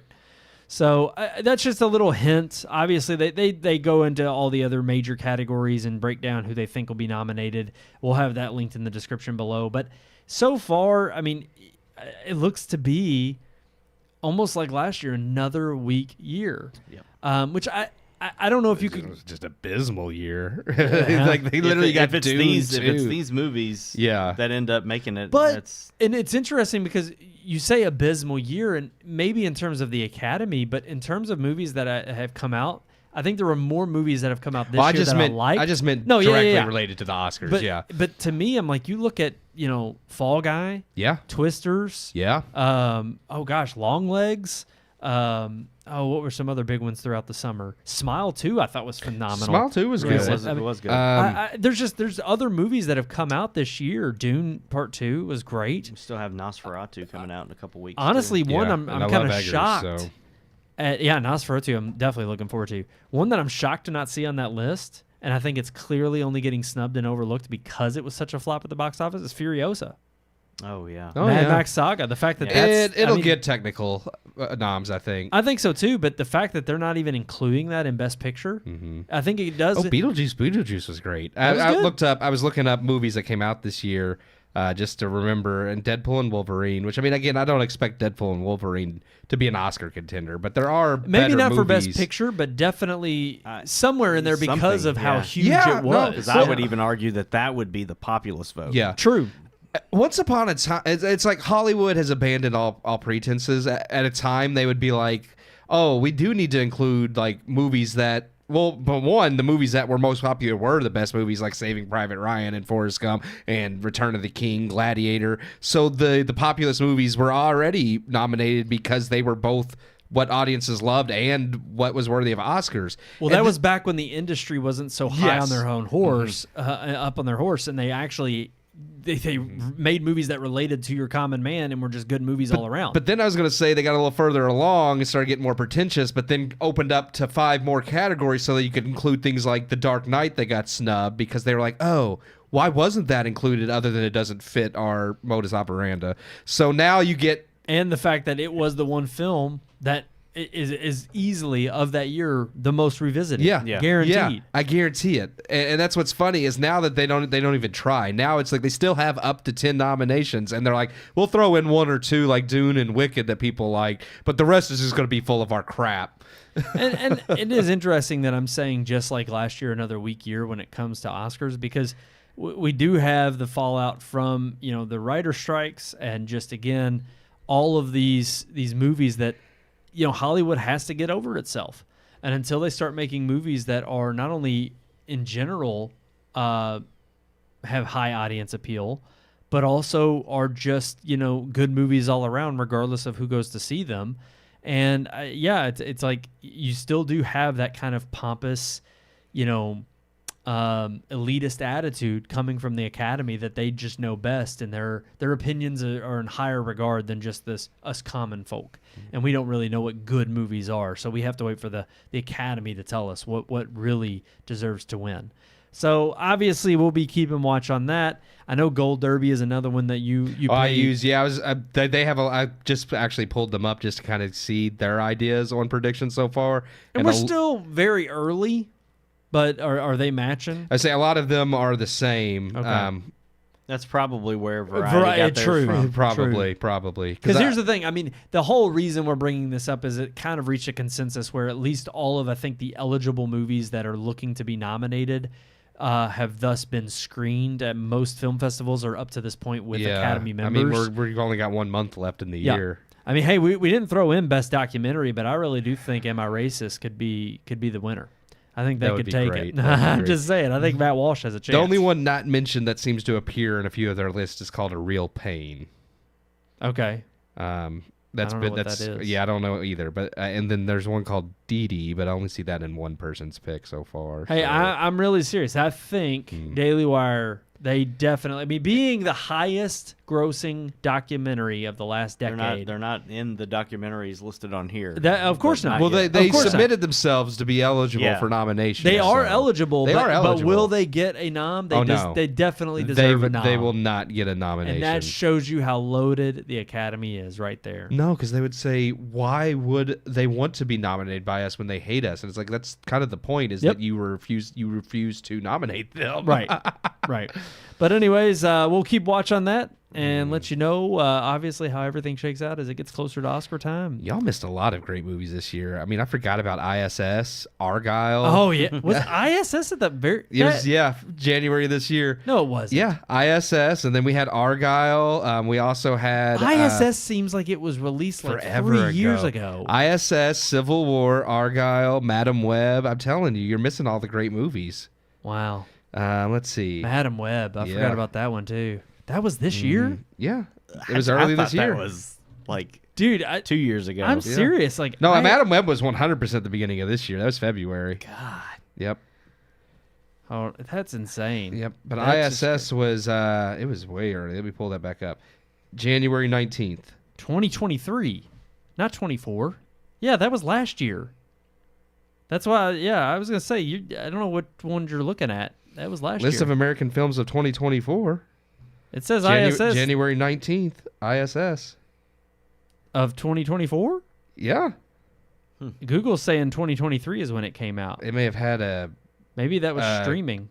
Oh, yeah, no, it says release date, January 19th of 20... Yeah. Man, that just does not feel like it was this year at all. I say, I'm not crazy. June 12th, 2023, it released at Tribeca. That's what Google's that's what going it off was. of. That's what it is. Yeah. Dang gone, man. That seems like it was forever I distinctly remember seeing ISS at the beginning of this year. I went and saw it by myself. Yeah. Because I fell asleep in the freaking theater. Yeah. Was it? Civil War was this year. Yeah, that was this year. Yeah, that I was saying ISS. We're talking about all these Oscar noms. We're not mentioning none of the best movies that actually came out this year. That's true. So many. Yeah, Madam Web deserves Best Original Screenplay. All right, I think we're I'm ready surprised Civil War's not on any of those lists. Actually, I am a little. Cinematography. I'm a little surprised that Civil War, as big as it was talked about when it came Yeah. out. Well, they didn't don't. get They don't want nothing. to award it because now they actually want to make it a reality after November. Yeah. So they don't want to draw too much attention to hypotheticals Yeah. with regard to that. I was gonna say, and I forget. Yorgos, whatever, Sahelanthropus. Oh gosh. His new movie wasn't getting Thank God. Yeah, I was gonna say it came out this year, and there's Yes. no, I forget what it's called, but Especially there's no buzz on after that. Poor Things was the most winningest at the Oscars, wasn't it? I think it Last walked away with year. like Oh, you're 7. talking Yeah. about his? That's the same one. Yeah, he did Poor Things. Acts of kindness. Yeah. Acts of kindness, yeah. Kinds of kindness. Yes, kinds of That kindness. movie. Did you watch it? So bad. Yes, it did. Well, it's not on any list. It's another movie just like the other one. It's just Emma Stone naked through the whole movie. She just likes doing being all naked. kinds of sex. I mean, I stuff. might watch It's- it now. It's intriguing. It's worth a watch just because of how stupid and messed up it is. Joker but it 2. is. No Oscar buzz around that, That doesn't one. surprise I'm not me. surprised. I just think it's funny because the first one Jesse was Plimpkins huge. or whatever his name is. Plumpkins. Oh, is he in it again? I Oh. refuse to say his real name. It's Oh, I love that. Jesse Plimpkins. He's Jesse Plumpkins forever on the forever. show. He's in that Kinds of Kindness or whatever. Ugh. It's, Okay. it's That's so that. bad. Now I'm more intrigued. Yeah, you gotta watch You didn't it. sell me on it. You're just like, it's terrible. But I that's don't what he wanna does. watch It's it. a lake movie. Yorgos It's has a lake he movie. has all these like big name actors, especially now that he's like the artsy fartsy director nowadays. It's the most bizarre movie. I don't give two All craps. his movies are bizarre. I don't give two craps about it. Alrighty, I think we're ready to move into our I think multimedia so. segment. Let's roll that open. Multimedia.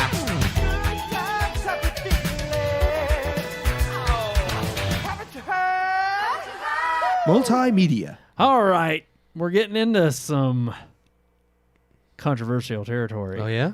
Because we were talking about it before the show tonight, and I guess I caused up a little bit of a stir. I don't think you did. I don't think your all's argument had anything to do with this topic.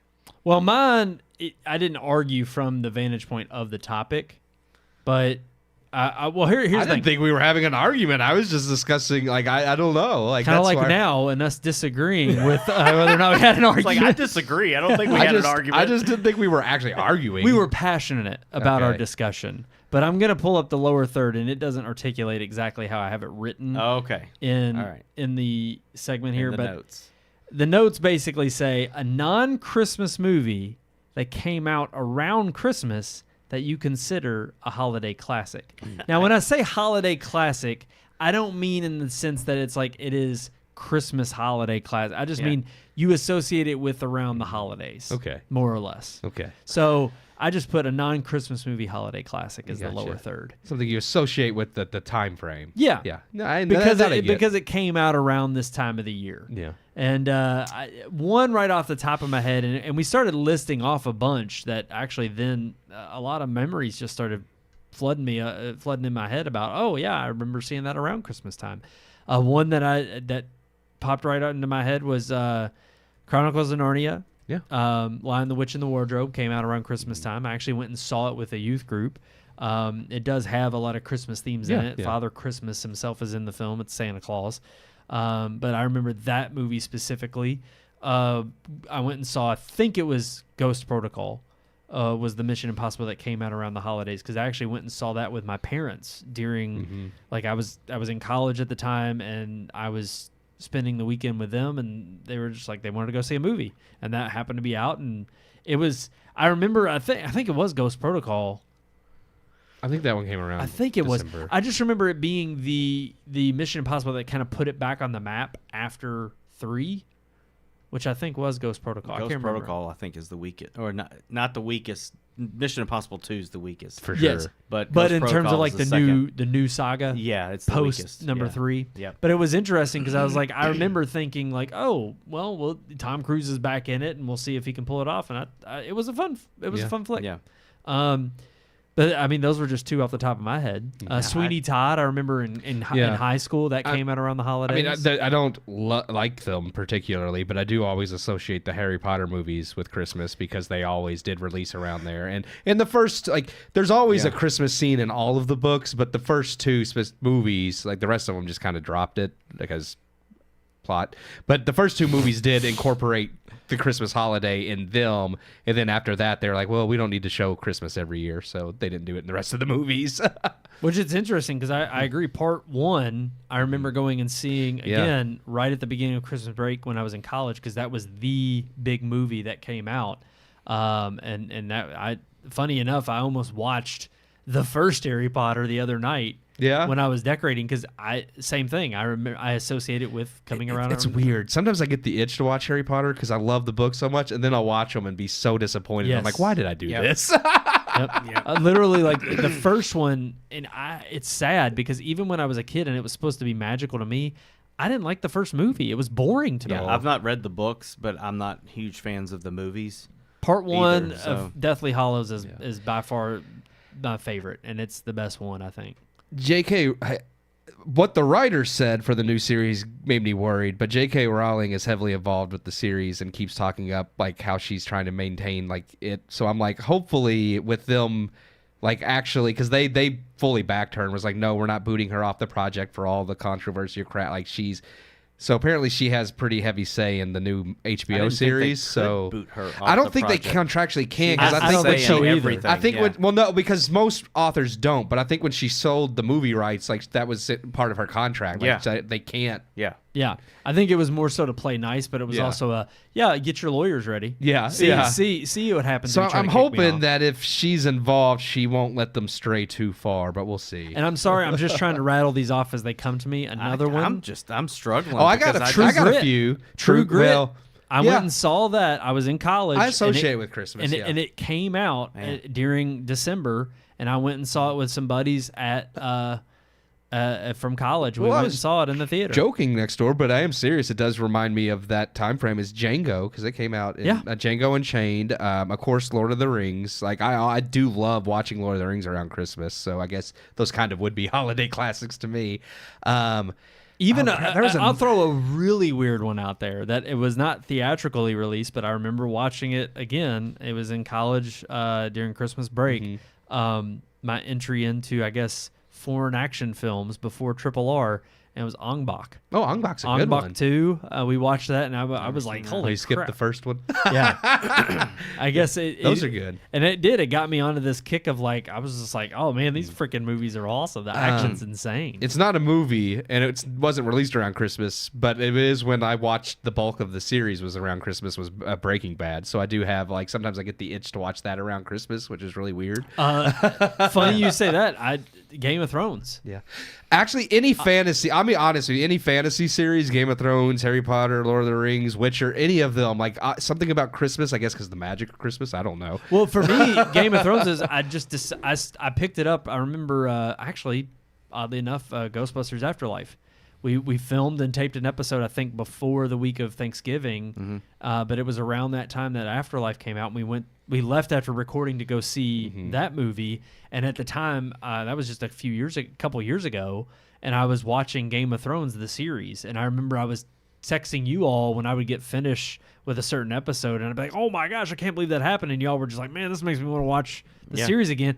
And it just happened to fit within the season that I watched it, because I was just like, I mean, it's cold outside, you're stuck inside, and plus I got hooked on it, and I just couldn't stop watching it. But that's a series that I associate with this time of the year. Peter Jackson's King Kong is another one. Yeah. I remember seeing that in theaters. Yep. Yeah. And I mean, especially like the ending with the snow in New York and stuff. Yeah. Just like him on the ice. Yep. Yeah. No, that I 100% agree. Yes, that's another one. Yeah. Sean, you got none? I can't think of any movies and what time of the year I went to see them. There's all kinds of great movies, but I don't know what time of the year it was. Oh yeah, I get like certain movies I want to watch around like certain seasons, and I get and it's not always. I watched the 10 Commandments on Easter. Yeah, right around Easter. No, it has and nothing to I do with too. Easter, but I like to watch it. Yeah. It's always on TV. It always airs around Easter. I was gonna say, Passover that's leads why. into Easter. So yeah, that to me, that would make sense and for that reason. And there's even movies that it doesn't matter when they were released. There's just certain like seasons that I would still want to watch them in. I know we brought it up on the show before, but it used to be because it was the only time of the year that I feel like my mom had some time off and she could watch it while we were off for Christmas break, and it was The Stand. Yeah. And so oddly It's like me enough, with Breaking Bad. It's like they're Yeah. not, they're not Christmas at all. Yeah. But oddly, I mean, it kind of, you could say, oh, good versus evil, but it's not Christmas. I guess Breaking Bad teaches you all the things not to do with your family for Christmas. But no, it's like, yeah, I don't know. I guess maybe like, yeah. This time of the year, I watch Christmas movies. Like, Oh, I do don't- too, I yeah. don't But really, like, I mean, even going to the theater, Castaway was one that I remember Yeah, going see, to see. I know all about that. I remember going to see it, but I don't remember what month of the year it was. It's funny. It was on 'cause, New Year's. I was mean, when it's we went and close to saw it. Christmas, Yeah. but yeah, Castaway is one for me that like always feels like a Thanksgiving film, and it has nothing to do with Thanksgiving. That's just one I like to watch Actually, around it that does. time frame. Well, yeah, I guess it because does. Yeah, actually, I may be wrong. It's either Thanksgiving or it's Christmas dinner. But at the beginning of the film, I think it was. he Christmas. I comes don't back remember, but home, You're right. You're and right. they're all around the Thanksgiving Day, dinner or table. Yeah. and they're trying to plan out, and he's like, I got to go for. Well, there it is. I think it actually no. I think it is Christmas dinner. Okay. Well, now it's a Christmas Yeah, movie. It's yeah. official. What Castaway's movie? a Christmas movie. Castaway. Before he leaves on He's the trying to make plane- it back home for a specific like holiday. I think it might be Christmas. Yeah. It was for Christmas, but Okay. it was he doesn't have kids. He was alone with his wife. Yeah. There's Yeah, no but- big family dinner. Yeah, there is. At the not with his kids, but with like his extent, like all his family. Like I Yeah, think- it's her family and his, Oh. and like parts of his family, but they're like it's a huge because Yeah. that's where they're joking around like when are you gonna make an honest girl out of her, because they're trying to nudge him to be like, hey, you need to propose, and he was planning on it, but of course, But then he got. Yeah. yeah, he gets He became a castaway. When he Yeah. puts the sweater on and he's in. Yeah, there it is, a Russia Christmas or sweater. Look at Germany or- that. Where's he that's at? that's at the very very beginning. Yeah. And it's like he's once he's done there, he flies back home and he That's when his plane surprises her. crashes. No. He surprises her and they have like a whole like little moment together before he gets a call that he has to leave. Oh, And yeah. then she drops drives him off. to- yep, yeah, at the okay. airport. I remember. Yep, Yeah, yep. you're right. Planes, I've trains, seen that movie. automobiles. I love that. Oh, Planes, Yeah. Trains, and Yeah. Automobiles. Which yeah. that one I do associate with Thanksgiving because, but I mean, I love watching. I watched it last year for Thanksgiving. I might do that again this year. And of course, yeah. There's always the Christmas Dutch. movies. Dutch is a good Thanksgiving one. movie. Yeah, that's a good I one. actually have never seen Dutch. Oh, you should. I don't think I've ever seen that movie. You should do it. Is Chevy Uncle Chase in Buck. that? No, it's Uncle. It's, No, but Dutch Ed, is Ed O'Hare yes. and Ed O'Neill. O'Neill. Yeah. O'Neill. Okay. I forget the kid's Married with name. Children. Yep. And then wait, you were just saying one? Uncle Buck. Uncle Buck I had to is think. good. Sorry, I had to think about it. I was like, which one was it? Yeah, Uncle Buck. Oh, another huge one. Just instant classic from again being in high school over Christmas break. Napoleon Dynamite. First time I ever saw it was already out on DVD. It came out actually in the fall of 2004, but then it released on DVD, and of course it was like a huge cultural phenomenon at the time. And my sister and brother picked it up, and I remember the first time watching it was over Christmas break of my freshman year in high school, and oh my gosh, I laughed my head off.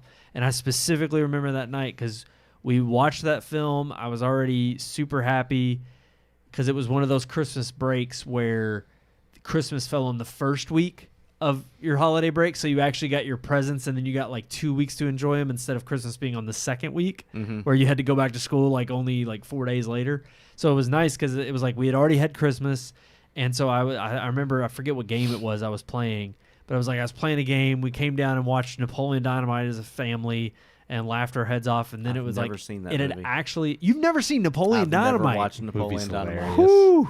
I don't know. Hilarious. I love it. I still think it's absolutely hilarious. It definitely is a brand of humor for our generation, but I think it still holds up incredibly well. But I definitely remember it was snowing actually at the time, and after the movie was over, my dad was like, "Hey, y'all want to go up to the hill to the flood wall and like we'll ride sleds," and we went sledding afterwards, and it was just fantastic time, good times. So The Curious Case of Benjamin Button. That's the one I read off that list of highest grossing. I've only ever Christmas seen that movie releases. once, and it was in December when it came out. Yeah, and then never I- again. Man, I think I don't know if we all went to go see it together, but I definitely went to the theaters to see that, and I was Yeah. one of the biggest disappointments ever. Yeah. Definitely was Yeah. not a timeless classic like it was trying to be. I was just looking at December releases to see what stood out to me. Any other ones specifically? Most of the ones I've already said, like the Hobbit movies are in here, which I lumped that in with Lord of the Rings. Yeah. I do remember going to see that. Yes. Close to and that was Christmas. fun. I enjoyed that. At XD in the 48 frames and all that. 1917, that was a good one. I did not see that in theater. I actually had to watch that one at home. I remember I didn't go see When that did one. that I thought that came out in January. Let's see. Was it a December? I thought we saw it in December, but it released limited on Christmas Day, and then the wide release was in January. Okay, I thought we saw that. See, in what's January. interesting- So, yeah, I think too you're is- right. We did in January. Oddly, yeah. a lot of the movies that come out on Christmas Day, because I am celebrating with my family, and I even back when I was younger, we either had other family stuff going on. It's interesting to me, and I don't find it that much of a crazy phenomenon that there are big releases on Christmas Day that people are like, well, let's go see a movie. Yeah. Like, I don't think that's odd. We used to do that. But I've never, like, that's never been a tradition of my family. Yeah. So I always just, I've probably have forgotten most movies that come out on Christmas Day. But you Yeah, we used to get together for Christmas, and when like Christmas morning was over, we would go see a movie. And the same thing with Thanksgiving. We would. now see, Thanksgiving makes sense. I mean, to me, because I'm like, what else do you literally Yeah. eat and get fat, and then you're just like, I'm just Yeah. lounging around anyway. you know, when we first got married, it was like every Thanksgiving we did the family dinner thing at 4 or 5 o'clock, and then we went and saw a movie. Yeah. So we never. I don't remember ever seeing movies on Thanksgiving Day, but usually Thanksgiving weekend we tend. In fact, I may go see either Wicked or Moana 2, like I was saying with Miranda. Well, and the one of my kids. favorite memories was we went for years. It was always a tradition to Now go that Black one, yes. Friday shopping Yeah. late at night, midnight opening stores would open. But one year it was in college again. Yeah, And I remember 2010, I think. Was it? What were you in line for? No, What were you well, getting? here's the thing. I was working at UPS, and I had to meet up with Keith, Sean, Or Keith, no, it would have been Jacob, and Neil. 2011. Was when that. That makes if sense. If it's the movie I'm thinking Yes. of. Yep. Yeah. Yep. Okay. It was. 2011. I met up with. So I got out of work at UPS at like 3:30 in the morning. I had actually forgot my wallet at my parents', and I had them leave it in the mailbox. And you all went over there and tried to get it, but I think you got over there just a little too early, and my parents hadn't put it outside yet. So because you all texted me, and I didn't have my phone, I couldn't take my phone in with me at UPS. So I get out to the car thinking I'm going to meet up with you all and get my wallet. And then you had texted me and were like, your wallet wasn't in there. Yeah. So I drive all the way back to my house, grab my wallet out of the mailbox at like 4 a.m, ride back out to like, I think it was Best Buy. Because I think I forget where we met up first, but I wanted to get Uncharted 3 because it was one of the games that was on sale at the time. And then there was like a few movie deals that we grabbed. But I remember after all the shopping, I think we went to Waffle House. We did go to Waffle House. We went to Waffle House and got breakfast, and then we were out late enough that we went to the first showing of a Muppet movie. The Muppets. The Just Muppets. the Muppets, yeah. We went and saw the Muppets with The Muppet Jason movie is the Segel, first one from the Segel, 70s. and Yeah. Jason Segel and Amy Adams, Yeah. and we went and saw like the very first showing at like 9:30 in the morning. Yeah. And then we just all left from there, and It was like great. I was crashed. I fantastic. got home and crashed. Yeah. I was out. And actually, that is a movie I associate with around Christmas, and I guess because of that, because we saw it like literally the day after Thanksgiving. But it was just one of those things that it's like, yeah, just having those times of like, you know, the memories that are associated with it. But and it's like just it It was, coming around that time of the year. me, you, Neil, and Jacob, I think, were out shopping, but then I think Nathan met up with us for Waffle That's House right. in the movie. That's right. Nathan did it. Yeah, he Yeah. ended up coming out there with the movie. He didn't do the Black Friday shopping, but he was all game for Waffle House at 5 a.m. and the movie afterwards or whatever. But that was always the thing. It was like you'd get together with your family for Thanksgiving dinner, and then after dinner was over, we'd sit around and I would map out like what stores I wanted to hit up for the Yeah. Black Friday deals. Now I just do all the digital sales and have it shipped to my house. Sadly, who Yeah. doesn't? Who doesn't? All the crowd that still go out Black Friday shopping. well, like you said, it's not even Black Friday anymore. It's Black Month. Yeah. At this Yeah. point, yeah. Everything's They in got the black. sales all month long. Not to be confused with Black History Month. Okay, True, yeah. I don't want to Make take sure away you from clarify February. that. I know, yeah. This is solely for The Black Friday commerce. sales get more days than Black History Month because it's the whole month of November. Wow. They Wow. do. Shows you where capitalism. There's only and all 28 that- days in yeah. February. 100%. Way more Yep. important. Our greedy hearts. Yep. Alrighty, guys, thank you all so much for tuning in for this episode. We hope you all enjoyed this fine Red Moon podcast. As always, like, share, subscribe. At the bottom of your screen there, I'm going to throw it up here in a sec. There it is. Our social media, Red Moon Book on Facebook, Red Moon Tweet on X, Red Moon Pics on Instagram, and of course, search for Red Moon Productions on both YouTube and Rumble. We appreciate all the love you give us there. And there's that old-fashioned way of reaching out to us. Keith? Could be RMPodcast at redmoonproductions.com. Could I just make a real quick request? Oh, yeah, Yeah. absolutely. Could Klaus read the email address? Could Klaus or could Gunther?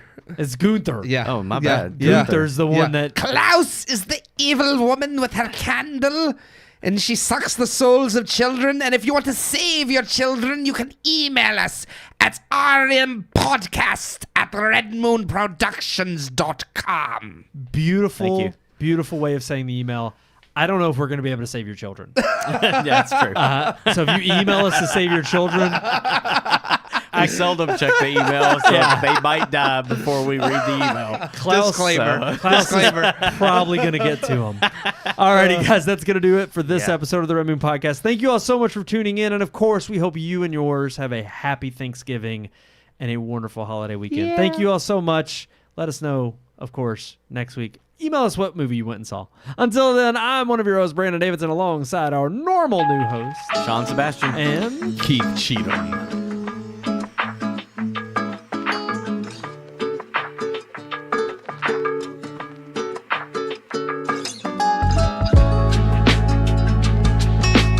We hope you enjoyed this week's episode. For more reviews, previous podcast shows, and everything Red Moon, visit our website, redmoonproductions.com. You can also like us on Facebook or follow us on Twitter by searching for Red Moon Productions, LLC. We'll see you at the movies.